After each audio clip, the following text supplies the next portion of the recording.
মই বৰ্তমান উপস্থিত আছো শিৱসাগৰ জিলাৰ দিচাংমুখ আৰক্ষী চকীৰ সন্মুখত। মোৰ সতীৰ্থই দেখাব এখন জনসেৱাৰ্থে আৰু জনহিতাৰ্থে নাম লিখা দিচাংমুখ আৰক্ষী চকী। আৰু এই মুহূৰ্তত মই এটা নাম উচ্চাৰণ কৰিম, উজ্জ্বল দাৰিক। যদি অসমবাসী ৰাইজে এই বাতৰি চাই আছে তেন্তে সেইসকল অভিভাৱকে নিজৰ কন্যা সন্তানটিক কিছু সুৰক্ষা প্ৰদান কৰক। কাৰণ এই উজ্জ্বল দাৰিক নামৰ নৰাধম লম্পট নৰপিশাচটো বৰ্তমান শিৱসাগৰ আৰক্ষীৰ পৰা বহু যোজন দূৰৈত আছে। গতিকে অভিভাৱকসকল সাৱধান হওক। উজ্জ্বল দাৰিক নামৰ এটা নৰপিশাচ নৰাধম এটা মহা লম্পট এতিয়া শিৱসাগৰত চলাচল কৰি আছে। গতিকে প্ৰথমতে নিজৰ কন্যা সন্তানটিক সুৰক্ষা প্ৰদান কৰক। আচলতে মই আকৌ এবাৰ উল্লেখ কৰিছো, উজ্জ্বল দাৰিক নৰাধম নৰপিশাচ আৰু এটা মহা লম্পট। দিচাংমুখ অঞ্চলৰ এখন প্ৰাথমিক বিদ্যালয়ৰ আচলতে শিক্ষক সমাজক লজ্জানত কৰা এটা শিক্ষক।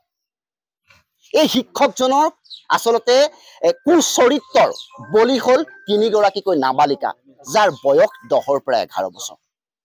ঘটনা সংঘটিত হল এই দিচাংমুখ আৰক্ষী চকীৰ পৰা 1 কিলোমিটাৰ নিলগত। নিজ মাতৃয়ে গম পালে কন্যাৰ ওপৰত হোৱা অত্যাচাৰৰ কথা। লগে লগে কন্যাৰ অভিযোগৰ ভিত্তিত মাতৃয়ে দিচাংমুখ আৰক্ষী চকীত এজাহাৰ দাখিল কৰিলে। আৰু যি সময়ত ইয়াত এজাহাৰ দাখিল কৰিছিল সেই সময়ত মহালম্পট আচলতে যাক আচলতে নৰপিশাচ বুলি কয়, সেই নৰপিশাচটোৱে শিৱসাগৰস্থিত জয়সাগৰ অসামৰিক চিকিৎসালয়ত চুগাৰ পৰীক্ষা কৰিবৰ কাৰণে লাইন পাতি আছিলে। দুপৰীয়া 12 বজাৰ পৰা বিয়লি 2:30 বজালৈকে লাইন পাতি আছে আৰু দিচাংমুখ আৰক্ষী চকীত সেই দুৰ্ভগীয়া মাতৃগৰাকীয়ে এজাহাৰ দাখিল কৰিলে। তাৰ পিছত সেই নৰপিশাচটো আহি শিৱসাগৰ কেপি চাৰিআলিত এঘণ্টা সময় অৱস্থান কৰিলে।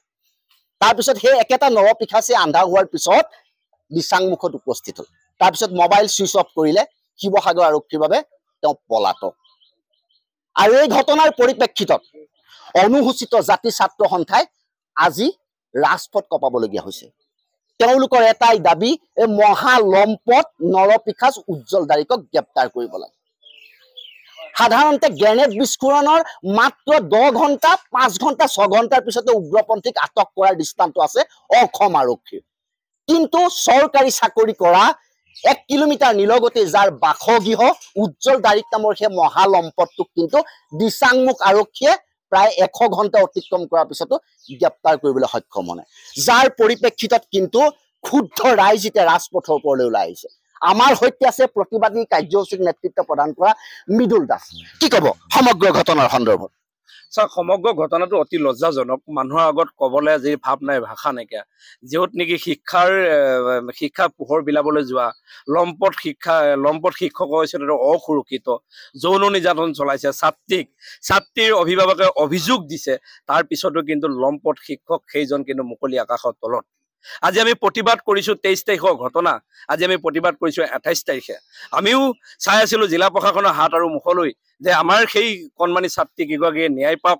আমি চিন্তা কৰিছিলো যে ন্যায় দিব, পক্সো অধীনত সেই দাৰিকক গ্ৰেপ্তাৰ কৰিব আৰু গ্ৰেপ্তাৰ কৰি তেখেতক জেল হাজতলৈ প্ৰেৰণ কৰিব। তাৰ পৰিৱৰ্তে আজি 28 তাৰিখে আহি আমি থানাৰ সন্মুখত আমি আজি প্ৰতিবাদ কৰিবলগীয়া হৈছে। আমি আজি শিৱসাগৰ জিলা অনুসূচিত জাতি ছাত্ৰ সন্থা, সদৌ অসম অনুসূচিত জাতি ছাত্ৰ সন্থা ৰাইজক লৈ পিনে আমি আজি প্ৰতিবাদ কৰিবলগীয়া আছে। অতি লজ্জাজনক, যোনখন দেশত নেকি আমি নিজৰ কণমানি শিশুগৰাকীও আমি সুৰক্ষিত কৰিব পৰা নাই, য'ত নেকি আমি পুথিগত অধ্যয়নৰ জৰিয়তে এখন সমাজ বদলি কৰাৰ কথা চিন্তা কৰিছো, য'ত আমি পুথিগত অধ্যয়নৰ কাৰণে আমি ছাত্ৰীগৰাকীক পঠাইছো, তাৰ পৰা কিন্তু এটা ডাঙৰ কিবা লৈ যাবলগীয়া যে মাকক আৱেগ ভৰাই ক'বলগীয়া হৈছে মোক শিক্ষকজনে এনেকুৱা কৰিছে। অভিযোগ উঠিছে, আকৌ মই কৈছো আপুনি অকমান উঠি দিব। অভিযোগ উঠিছে যে আচলতে সমগ্ৰ গোচৰটো পক্সৰ গোচৰত তেওঁক গ্ৰেপ্তাৰ কৰিব, কিন্তু পক্সৰ গোচৰত গ্ৰেপ্তাৰ কৰাৰ সময়ত যিকেইটা কঠোৰ ধাৰা বলবৎ কৰিব লাগে, যিকেইটা কঠোৰ ধাৰা তাত প্ৰযোজ্য কৰিব লাগে, কিন্তু অতি ৰহস্যজনকভাৱে সেই কঠোৰ ধাৰা যাতে প্ৰযোজ্য কৰা নহয় তাৰ বাবে আপোনাৰ পিছফালে থকা এই যিখন দোকান, এই দোকানখনত কিন্তু ধনৰ লেনদেন হৈছে। অভিযোগ উঠিছে বিভিন্ন পক্ষৰ লগত কিন্তু এটা প্ৰতিক্ৰিয়াশীল চক্ৰই গোচৰটো যাতে আচলতে পাতল কৰিব পাৰে, উজ্জ্বল দাৰিক নামৰ মহালম্পটটোৱে আৰু যাতে বহু কন্যাক আচলতে অশালীন কাম কৰিব পাৰে আৰু বহু কন্যাৰ জীৱন ধ্বংস কৰিব পাৰে, তাৰ কাৰণে বাট মুকলি কৰি দিছে এটা প্ৰতিক্ৰিয়াশীল চক্ৰই। কি ক'ব? চাওক, আপুনি যিটো অভিযোগ আনিছে মই সেইটোৰ লগত সহমত এইকাৰণে প্ৰকাশ কৰিছো।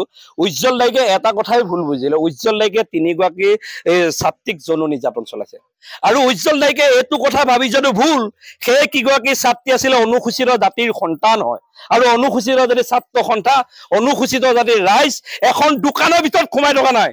আজি জিলা প্ৰশাসনৰ থকাৰ কাৰণে এই দোকানখনৰ প্ৰশ্ন আপুনি আনিছে।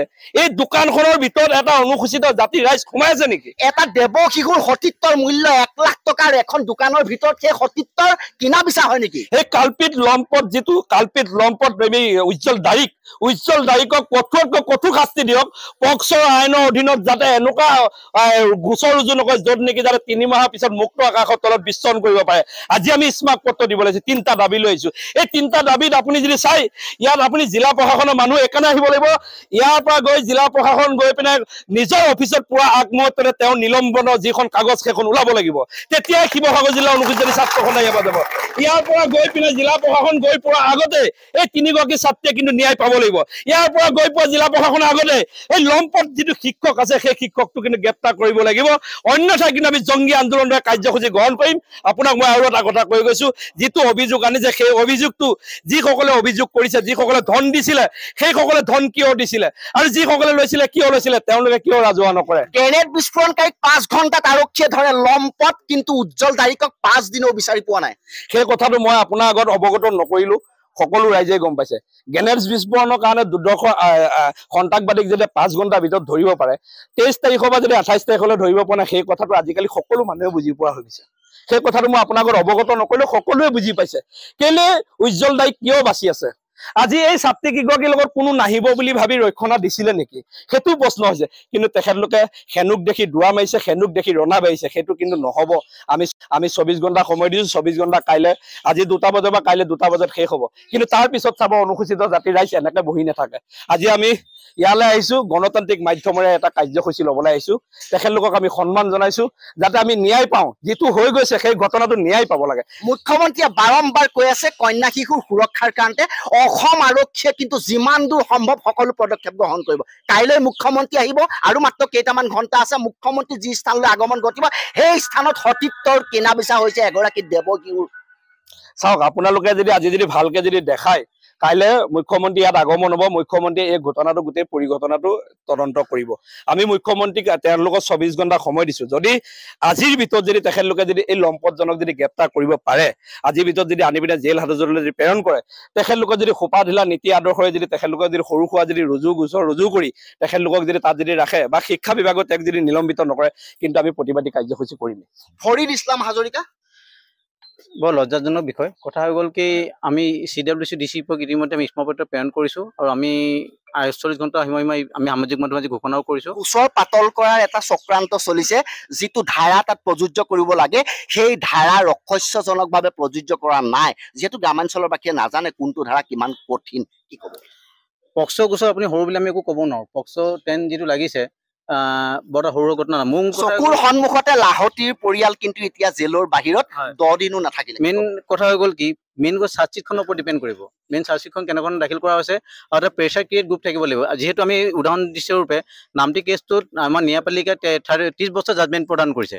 সেইকাৰণে আমি প্ৰথমতে আমাৰ ফালৰ পৰা এটা দাবী দি দিছোঁ, প্ৰধান শিক্ষক নিলম্বন কৰাৰ লগতে তেওঁক অনতিপলমে গ্ৰেপ্তাৰ কৰক। লগতে যি আলোচনা চক্ৰ হৈছিলে, কি ভিত্তিত আলোচনা চক্ৰ হ'ল, যেন মীমাংসা কিয় প্ৰধান শিক্ষকো ইয়াৰ আউনত আনিব লাগে।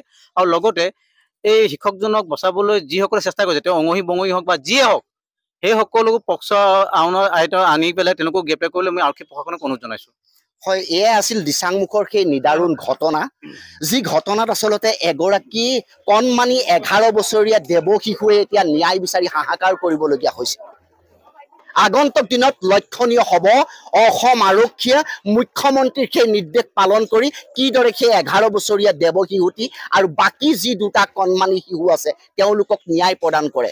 আৰু এইখিনিতে আৰু এটা বৰ গুৰুত্বপূৰ্ণ মই কথা উল্লেখ কৰিব বিচাৰিছো যে নৰপিশাচ লম্পট উজ্জ্বল দাৰিক এতিয়াও মুকলি আকাশৰ তলত আছে। ৰাজ্যবাসী সাৱধান হৈ থকাটো ভাল।